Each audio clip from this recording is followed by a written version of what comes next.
నమస్తే, నేను Prashanth. Kannappa hard disk దొంగలించారంటూ సోషల్ మీడియాలో చాలా వైరల్ అయ్యింది. ఇదంతా మరి కన్నప్ప టీం ఆడిన డ్రామానా, అసలు ఏం జరిగింది, ఎవరేం చేశారో అనే విషయాలు అయితే తెలుసుకుందాం. దీని గురించి అయితే మాట్లాడేందుకు ప్రస్తుతం మనతో పాటు సీనియర్ అనలిస్ట్ కృష్ణకుమారి గారు ఉన్నారు. నమస్తే అండి. నమస్తే మేడం, అసలు ఏం జరిగింది madam? Kannappa team hard disk దొంగలించారంటూ సోషల్ మీడియాలో నిన్నటి వరకు చాలా ట్రోలింగ్, చాలా వైరల్ చేశారు. అసలు ఏం జరిగింది? అస్సలు అర్థం కావట్లేదండి. 3 నెలల క్రితమే హార్డ్ డిస్క్ మిస్ అయింది అని ఒకళ్ళు మాట్లాడుతున్నారు. లేదు, ఈ మధ్య డిటిడిసి కొరియర్లో వచ్చి ఆఫీస్లో ఎవరో ఆఫీస్ బాయ్ తీసుకుని ఆఫీస్ బాయ్ ఊడ్చే అమ్మాయికి ఇస్తే ఊడ్చే అమ్మాయి ఎక్కడో పడేసింది, దాన్ని ఇంకెవరో దొంగతనం చేశారు, కనిపించకుండా అయ్యింది అని చెప్తున్నారు. మరి నిజంగా 3 నెలల క్రితమే హార్డ్ డిస్క్ పోతే ఈ మధ్యలో ఏవో ప్రోగ్రామ్స్ చేశారు. ఏమేంటి, ఏవో టీజర్లు రిలీజ్ చేయటం, ఏవేవో చేశారు. మరి హార్డ్ డిస్క్ పోయిందన్న సంగతి తెలిసినప్పుడు, 3 నెలల క్రితం పోయింది అని తెలిసినప్పుడు మరి ఈ ప్రోగ్రాంలన్నీ ఎలా చేశారు? ఇప్పుడు ఎంత చేసినా ఏదో అంటారు చూడండి, ఎంత తోమినా ఎలికతో ఒక నల్లనే అన్నట్లు, ఏమి దాన్ని బ్రషప్లు చేసినా, ఏం మేకప్లు చేసినా, ఇంతకుముందు లేని యాక్టర్లను కూడా తీసుకొచ్చి యాక్టింగ్ చేయించిన, ఒకప్పుడు లేని యాక్టర్లు చాలామంది ఉన్నారు దీంట్లో. మోహన్ లాల్ గారు లేరు, ఒకప్పుడు మోహన్ లాల్ గారిని చేర్చారు. ప్రభుదేవా లేడు, ప్రభుదేవాని తీసుకొచ్చారు. ఇంకేంటేంటో చేసేసారు. ఇప్పుడు వాళ్ళ అమ్మాయిలది డాన్సుది కూడా పెడతారో ఏదో అంటున్నారు. శ్రీకాళహస్తిలోనే ఎక్కడో డాన్స్ చేస్తారు, వాళ్ళు చేస్తున్నారు. ఇవన్నీ చేస్తూ ఉంటే ఎన్ని మిక్సింగ్ చేసినా కానీ, ఎన్ని కట్ అండ్ పేస్టులు చేసినా సరే, ఏం చేసినా సరే ఆ సినిమా ఆడదేమోననే డౌట్ వాళ్ళకే వచ్చినట్టుంది. అందుకని ఇప్పుడు సినిమా రిలీజ్ చేయకుండా ఉండడానికి హార్డ్ డిస్క్ లేదని చెప్పేస్తే అయిపోద్ది కదా సింపుల్గా. లేదా ఇప్పుడు ప్రమోషన్స్ కోసం నానా రకాలుగా చేస్తూ ఉన్నారు, అందులో ఇది ఒక భాగం అనుకోవచ్చు. భాగమైనా అనుకోవాలి. మళ్ళీ పైగా పనిలో పనిగా మనోజ్ మీద ఇంకొక కేసు పెట్టడం కోసమైనా అనుకోవచ్చు. ఇంతకుముందే ఇంట్లో ఉన్నప్పుడు అతని బాడీ గార్డులు అంటారు కదా, వాళ్ళని ఇంకేదో కూడా అంటారు,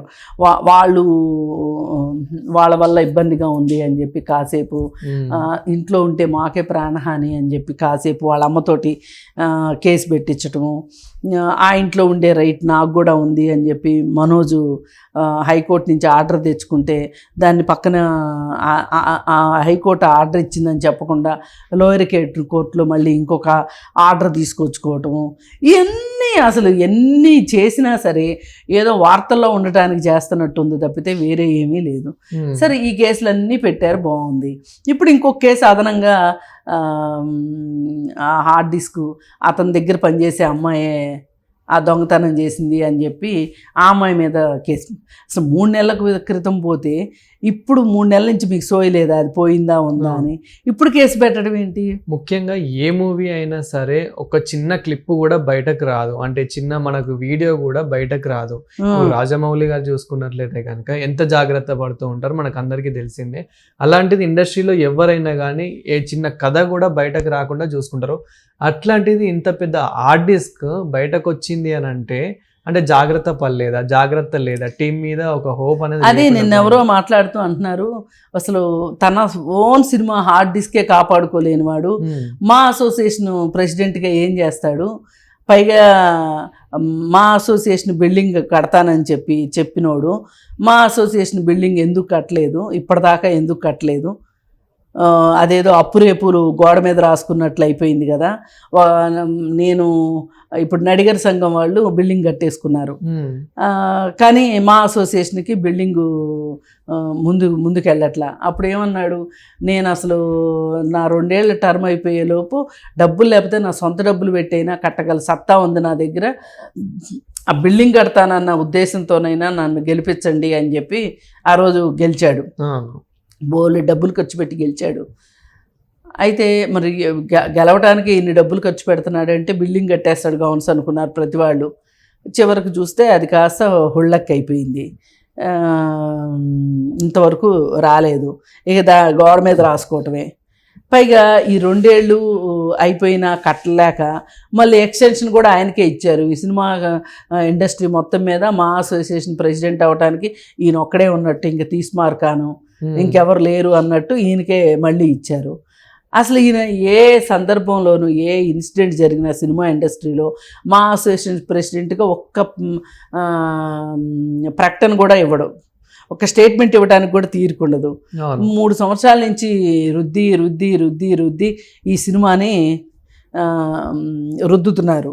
ఎంత రుద్దినా ఏమీ ప్రయోజనం కనపట్టల్లా. అసలు ఇప్పుడు ఎలాగో ఆడదు కాబట్టి అసలు రిలీజ్ చేయొద్దు అనుకునే ఈ హార్డ్ డిస్క్ డ్రామా ఆడుతున్నారా అర్థం కావట్లా. అసలు 3 నెలల క్రితం పోతే ఇప్పుడు కేసు పెట్టడం ఏంటి? అసలు 3 నెలల నుంచి హార్డ్ డిస్క్ ఉందో లేదో చూసుకునే సోయి లేదా మీకు? పైగా ఇంత ఇంపార్టెంట్ విషయాన్ని ఒక్కదానిలోనే లోడ్ చేసి పెడతారా?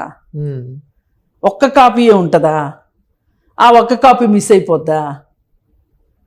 ఇప్పుడు ఎలా ఉందంటే కన్నప్ప సినిమా వదిలిన 100 ప్రశ్నలు, ఏ ప్రశ్నకి సమాధానం లేదు. ఒకవేళ సమాధానాలు ఉన్నా పొంతం లేదు. ఇప్పుడు అతను ఏం చేసినా సమర్థించే మనుషులు కూడా ఇవాళ సమర్థించలేని పరిస్థితిలో, అంటే అంత ఆత్మరక్షణలో పడిపోయాడు మంచు విష్ణు. ఈ పరిస్థితుల్లో ఇప్పుడు వాళ్ళకి ఏదో మాంతది అనుకున్న గాయం పుండు మళ్ళీ రేగింది అన్నట్లు భైరవం సినిమాకు సంబంధించిన ప్రమోషనల్ యాక్టివిటీస్ ఏమో స్పీడ్గా జరుగుతున్నాయి. ఆ సినిమానేమో ఎల్లుండి రిలీజ్ అవుతుంది, రేపు లేదు ఎల్లుండు. ఇప్పుడు వీళ్ళకి ఆ సినిమా ముందు ఆ సినిమా ఎఫెక్ట్ ఉండగా జూన్లోనే రిలీజ్ చేసే ఉద్దేశం వాళ్ళకి లేదు. అందుకే హార్డ్ డిస్క్ డ్రామా ఆడుతున్నారు అనేది అని అనిపిస్తుంది. ఇప్పుడు ఈ సినిమా వచ్చిన వెంటనే ఆ సినిమా వచ్చింది అనుకోండి, దీని ఎఫెక్ట్ అంటే ఇప్పుడు జనాలు భైరవం చూసిన తర్వాత, ఈ భైరవం యాక్షన్ చూసిన తర్వాత ఇలాంటి యాక్షన్ అన్న దగ్గర కూడా ఎక్స్పెక్ట్ చేస్తారు. ఇప్పుడు భైరవము, హరిహర వీరమల్లు ఇలాంటి పెద్ద మూవీస్ వస్తున్నాయి. వాటి మధ్యలో ఇది ఆనలేదు అనే ఒక భయంతో వాళ్ళు డేట్ అయితే అనౌన్స్ చేశారు జూన్ అని. ఇప్పుడు జూన్లో రిలీజ్ చేసే ఉద్దేశం లేదు. అందుకోసం ఒక 2-3 నెలలు పోయిన తర్వాత దొరికింది అని చెప్పి రిలీజ్ చేస్తారా, ఎలాంటి మూవీస్ లేని సమయంలో చూసి రిలీజ్ చేస్తారా, అసలు రిలీజ్ చేసే ఉద్దేశం ఉందా లేదా అన్నీ అది చెప్పే కదా. ఒక సినిమా 100 ప్రశ్నలు అన్నట్లు కన్నప్ప సినిమా ఉంది. పైగా ఆయన యాక్షన్ కూడా అస్సలు ఏమాత్రం సింక్ కాలేదని, ఆ డాన్స్ అస్సలు సింక్ కాలేదని, ఏమీ బాగలేదు అసలు. అతని ఆహార్యం కానీ అతని ఒక రకంగా భక్త కన్నప్ప సినిమా కృష్ణరాజును చూసిన తర్వాత ఇంకెవ్వరు నభూతో నభవిష్యత్ అండి. ఒక కృష్ణ అల్లూరి సీతారామరాజు, ఒక భక్త కన్నప్ప కృష్ణరాజు, ఒక ప్రేమాభిషేకం అక్కినేని నాగేశ్వరరావు, అలాగే ఒక మేజర్ చంద్రకాంత్ ఎన్టీఆర్ గారు, ఇట్లా సినిమాలు కొన్ని ఒక్కొక్కరికి ఒక మైల్ స్టోన్స్ లాగా ఉండిపోతాయి. వాళ్ళు తప్పితే ఇంకెవరూ చేయలేరు. అంటే ఇంకా చాలా సినిమాలు ఉన్నాయి వాళ్ళకి, కానీ ఏదైనా చెప్పుకోవాలి అంటే గనక రీసెంట్ టైమ్స్లో ఈ సినిమాల గురించి మాట్లాడుకుంటారు ఎవరైనా. మరి అలాంటిది ఇతనికి చూస్తే ఒక్క సినిమా కూడా చెప్పుకోదగ్గ సినిమా కనిపించట్లేదు. ఈ పరిస్థితుల్లో ఏది ఏమైనా సరే వేచి చూడాల్సిందే. అసలు ఈ సినిమా వస్తుందా రాదా, వస్తే రిలీజ్ అవుతుందా లేదా, లేదు సన్ ఆఫ్ ఇండియా లాగా అయిపోతుందా ఏంటి అనేది మట్టుకు వేచి చూడాల్సిన సినిమా అదే. ఇప్పట్లో మట్టుకు దీనికి సంబంధించిన న్యూస్ ఏది కూడా ఆథెంటిక్ న్యూస్ వస్తుంది అనే నమ్మకం కనిపించట్లేదు. Thank you madam. Thank you.